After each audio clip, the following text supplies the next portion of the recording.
Isang lalaki ang nakita ko rito sa Hong Kong na namumulot ng pagkain. Kaya naman agad-agad ko itong nilapitan at tinanong kung gusto niya pa bang kumain.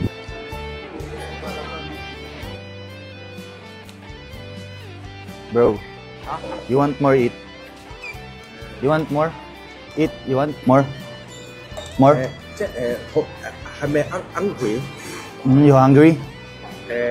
Yes. You want, I'm order the KFC? Yes.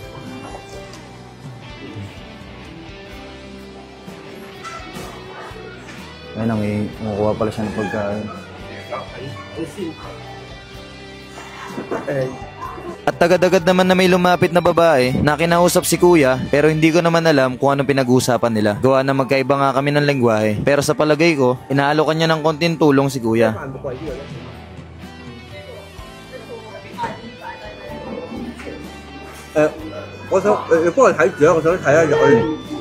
I order the food, sir. No?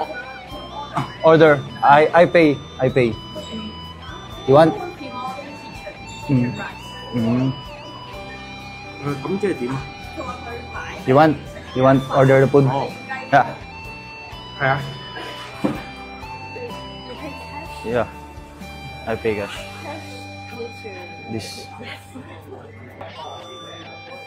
Come back for him.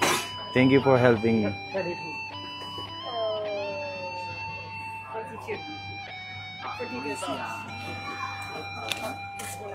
都得啊，你而家過嚟攞都得啊。Thank you.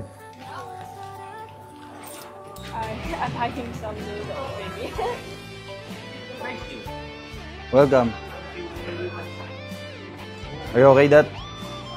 Huh? Okay. Okay. Money.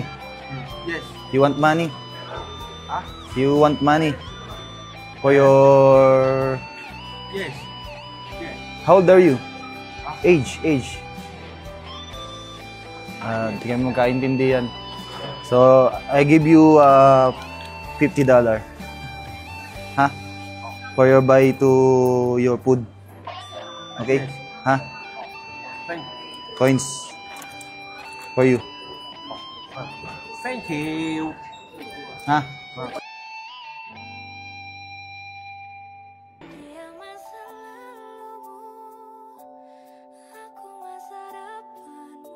Huh?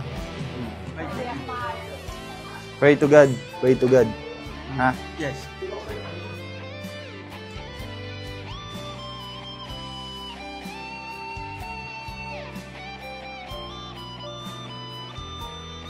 So yun guys, syempre hindi kami nagkaintindihan ni Kuya. Buti na lang tinulungan tayo nung girl na kalahi din niya. So, hindi kami nagkaintindihan kasi nandito kasi ako sa Hong Kong. May ganun pala rito sa Hong Kong, hindi ko alam na may mga ganun pa rin palang tao na nangangailangan. Syempre, hindi namin matiis ng mga kasama ko, ng mga kasama ko. Hindi namin matiis na may taong dadaanan lang namin, mabigat sa damdamin. Syempre, kailangan ng tulong, tulungan natin kahit paano. Syempre, kahit na ganun, kahit iba yung lahi nun natin, pero isa pa rin yung hangarin at puso at isip natin, no? Buti nila nakita ko siya, so ang ginawa ko na lang, inorderan ko na siya ng pagkain para buo yung makakain niya. Kasi nga tinanong ko, gutom daw siya. So kaya naisip natin na umorder na lang. At buti na lang tinulungan tayo ni ate. Big salute sa'yo ate, na taga Hong Kong yan. Maraming salamat din assist mo ako kasi di rin kami magkaintindihan ng counter. So yun. So yun guys, syempre sa hindi pa pala nakapollow sa akin, please like, share, comment, bibigyan ako ng blessing sa lahat na mag-register na link ko dyan sa may comment section. So, ano panihintay mo? Mag-register ka na. Let's go.